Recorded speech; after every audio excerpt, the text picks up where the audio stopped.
segundo dia começa no interior de Muniz Freire. O destino é chegar em Iuna e também em Irupi. Se ontem conhecemos o seu Anel, produtor aposentado que está transformando a propriedade numa floresta, hoje vamos conhecer uma floresta de grãos. Uma imensidão de pés de café cobrem as terras do Juliano, que, por sinal, está longe de se aposentar e precisa produzir para sobreviver. Eu mesmo acompanhei a história do meu pai. Meu pai e meu avô sempre mexendo com café e as coisas eram muito diferentes. Realmente as coisas eram bem diferentes. Há 15 anos, em Muniz Freire, pelo menos 60% dos produtores conheciam alguém que ficou doente pelo mau uso do agrotóxico.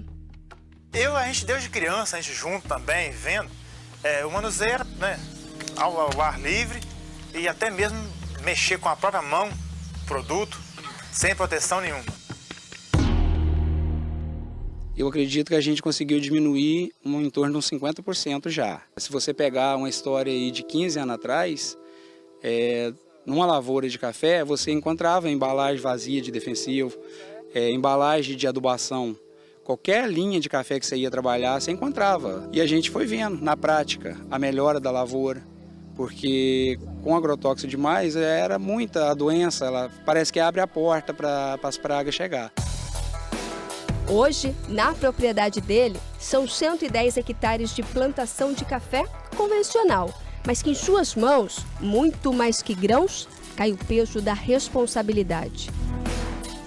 Antigamente, o pessoal chegava numa linha de café, plantava na beiradinha da nascente. As nossas nascentes hoje, ela tem um raio em volta de 15, 20 metros sem nada, só mato e algumas plantas que podem ser com benefício aumentar a quantidade de água. Outra mudança que ajudou a preservar as águas veio com a legislação que proibiu que os resíduos do café fossem parar nos rios. Essa lama barrenta, suja, que vem da lavagem do café, hoje ela fica aqui, retida nesses tanques. Nós temos aqui 4 tanques instalados. Os 4 tanques estão dimensionados de forma a evitar que esse líquido atinja o sistema fluvial, ou seja, não vai chegar no rio, vai continuar no processo aqui, vai infiltrar dentro da velocidade do solo, por ser o solo argiloso, a chance de contaminação do solo freático é desprezada nesse caso aqui. Então a gente avalia a propriedade hoje como sendo um modelo nesse processo de transição para um campo tecnológico que para ele não vai ter volta mais. É daqui sempre buscando o melhor.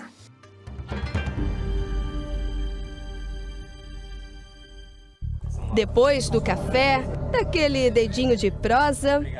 5 minutos. Bom, eu senão o sol não anda. Então bora andar que tem muito caminho pela frente. Chegamos em Iuna, cidade que antigamente já foi chamada de Rio Pardo. E por falar nele, o rio corre estreito, com águas turvas, barrenta, que já denunciam. Essa turbidez elevada são partículas em suspensão na água, orgânicas e inorgânicas, que podem causar obstrução das brânquias dos peixes e dos camarões. Então, é prejudicial. E esse esgoto doméstico, ele vem carregado aí de bactérias, estafilococcus, E. coli, salmonella, entre outros, né? E a gente tem uma preocupação muito grande com os termotolerantes, são aqueles micro-organismos que conseguem viver fora do intestino humano, então eles conseguem sobreviver aqui na água. O rio parece observar a construção da estação de tratamento, que promete tratar 100% do esgoto da cidade até o fim deste ano.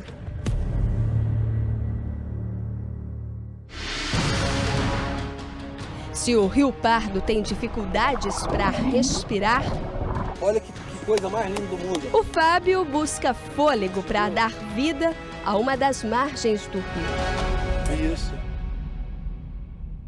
15 anos, para uns, muito tempo, mas para a natureza, tempo suficiente para mostrar que dá sim, que é possível se regenerar.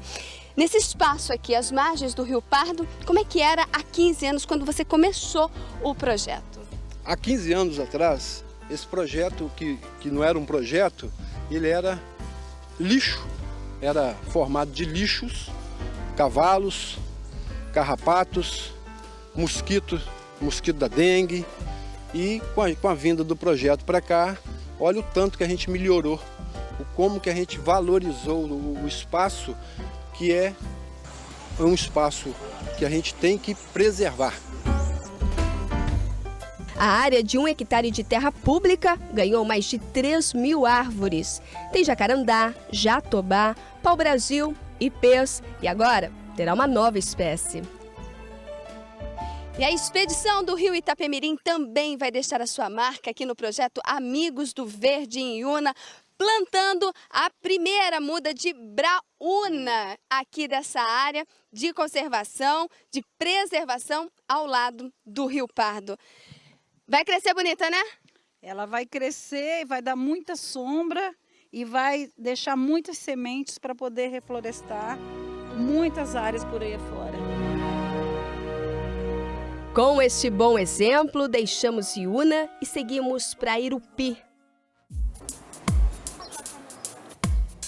Em Irupi, nossa chegada desperta curiosidade, mas causa indignação para nossa equipe. Esgoto, sujeira, acabam com o Rio Pardinho, que já teve vida abundante. Eu já entrei dentro desse rio para pescar de peneira. E hoje tem condição da gente fazer uma coisa dessa? Não tem. Problema antigo. Naquela época nós já tínhamos detectado que essa água aqui não era nem para consumo de nenhum tipo de animal. Então, com esses 15 anos, automaticamente a população cresceu e a quantidade de resíduo líquido, né, no caso esgoto, aumentou. E não foi feito absolutamente nada. O tempo continua passando e a natureza gritando por socorro. A promessa agora é de tratar 100% do esgoto. Pela discussão do Plano Municipal de Saneamento Básico, o prazo definido no PMSB é final de 2019. Final desse ano, 100% do esgoto tratado da sede de Irupi e 100% da população abastecida com água tratada da Cesan. Então é essa a previsão, esse é o norte que a gente está perseguindo. Mas também é de Irupi que vem um bom exemplo. Vem, seu Juarez! Figura carismática, consciente. Aqui se planta um pouco de tudo. Tem milho, feijão, morangos e o que não falta é a alegria. Eu acho que eu tenho que ter consciência do que eu vou, o produto que eu vou oferecer para o meu próximo. Então, quer dizer, eu tenho essa consciência que posso produzir menos, não tem problema. Pode ter a produção ser menor, mas só que, por exemplo, eu sou com eficiência. Graças a Deus, eu tenho eu durmo, eu coloco minha cabeça no travesseiro e durmo sossegado, com consciência tranquilo, porque eu posso chegar e falar para você, pega um morango alimentar que você não vai morrer, não. Não tem agrotóxico, não. Fechamos o dia o quê? Comendo morango sem agrotóxico? Sem agrotóxico, natural. Pode comer, não morre? Não morre, não. Garanto, eu garanto. Pode comer? Pode. Sem medo. Eu deixei o Marcel comer primeiro, deixa eu ver, não morreu não, né? De jeito nenhum. É uma delícia, hein? Saúde! Aê. Muito bom, hein? Bom? Com este belo exemplo, fechamos o nosso segundo dia de expedição.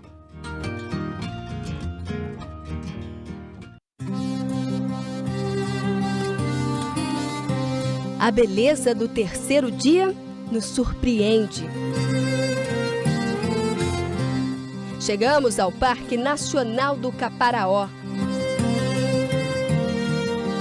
Um santuário cercado pela Mata Atlântica.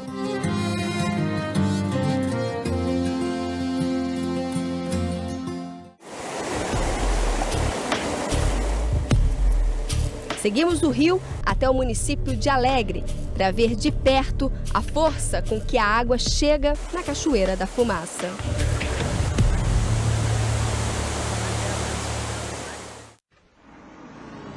O escuro da noite perde lugar para um belo amanhecer que traz força para mais um dia de expedição pelo Caparaó Capixaba. Mas no caminho, ao redor do parque, cenas como essas preocupam a nossa equipe.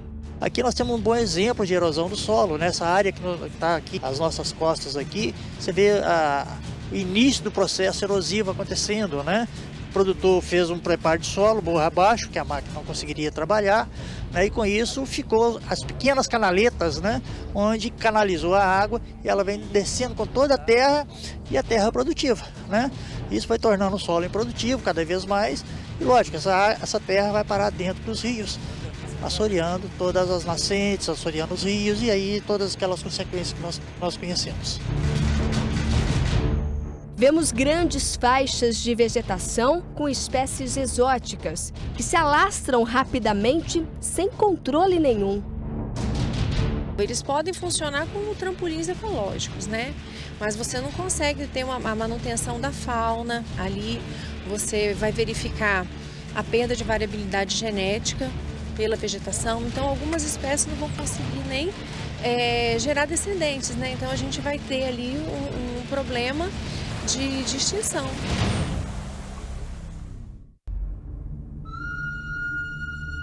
Mas nosso destino ainda está lá no alto. São 1.200 metros de altitude. Entramos no parque por Pedra Roxa. Esse acesso não é aberto ao público. Nossa equipe conseguiu autorização para entrar.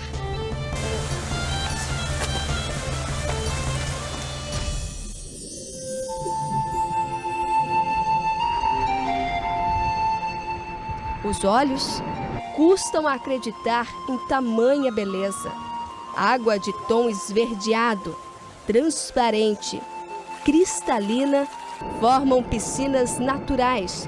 Mas não se engane, a água é fria, gelada. Mesmo assim,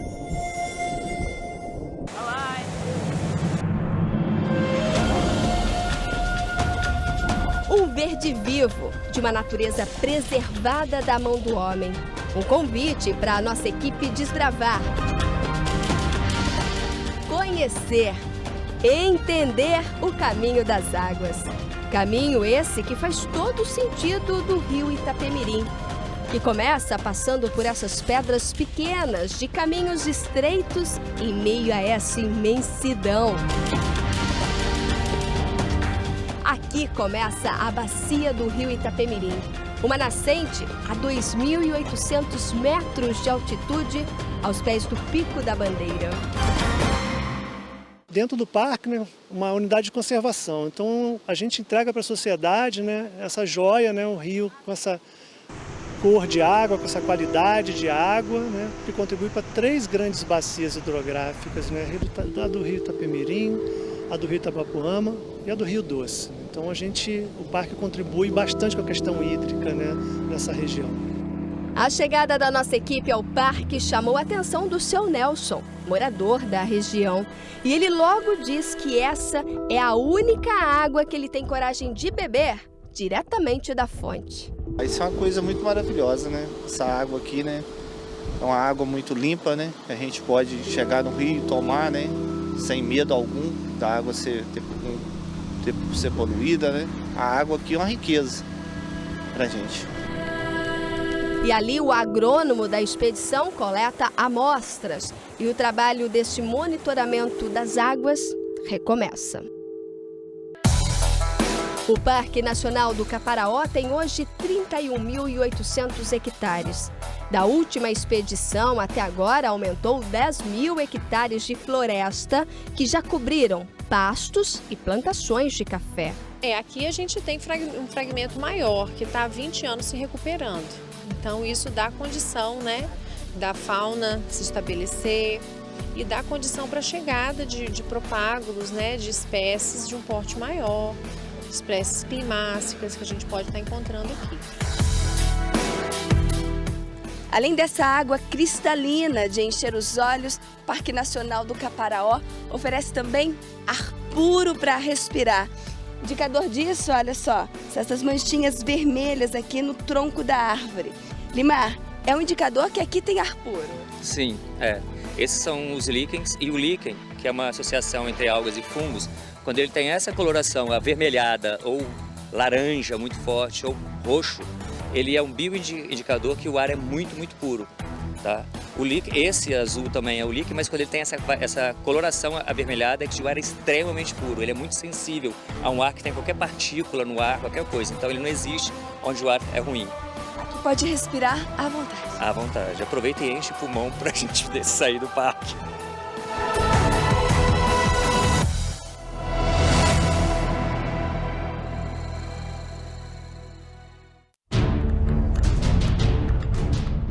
É hora da expedição descer e tentar entender por que um rio de águas tão claras tem sido tão maltratado. Mesmo manchado, a força do rio nos leva para a nossa última parada do dia, Parque Estadual da Cachoeira da Fumaça. 144 metros de queda d'água, um paredão imponente. Aqui, a água é tão forte que quando despenca, causa esse efeito lindo. A água parece até virar fumaça. Da primeira expedição para essa, o Parque Cachoeira da Fumaça cresceu de 24 para 162 hectares, o que corresponde a 162 campos de futebol, aumentando tanto a fauna quanto a flora. E a partir de 2009, a cachoeira passou a fazer parte do parque, porque antes não fazia parte. Então, a gente teve um ganho ambiental com essa área, porque inicialmente era um grande gramado onde as pessoas utilizavam para poder fazer acampamento. Depois cresceu uma mata de jamelão, que é uma espécie exótica. E aí, a partir da ampliação do parque, a partir desse processo, começou a transformação com retirada das espécies exóticas para a restauração ecológica, implantando espécies nativas nesse local, onde você vê já uma mata formada e dentro dela a maior parte das espécies já são nativas. E no parque, a chuva fina vai caindo e com ela nos despedimos desse refúgio em meio à natureza.